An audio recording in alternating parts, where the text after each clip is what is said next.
man bashfully looked away. After a while, a loud scream was heard in the castle. Arcus sat across from his son, saying that he knew it was a good thing, but he didn't have the resources to take them all in. The brown-haired man asked if he was willing to take them in. The man answered in the affirmative, saying that they couldn't just leave these poor souls in trouble. He gritted his teeth, saying that however, their food would only last for a couple of days, and then there would be nothing to feed them with. The protagonist looked at him, puzzled, and asked what he was talking about.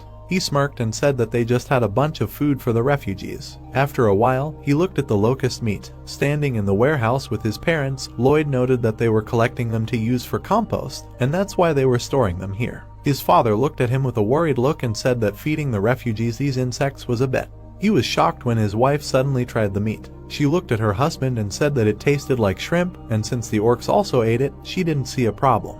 The woman rested her cheek on her hand, saying that there was a slight unpleasant smell, but they would try to do something about it.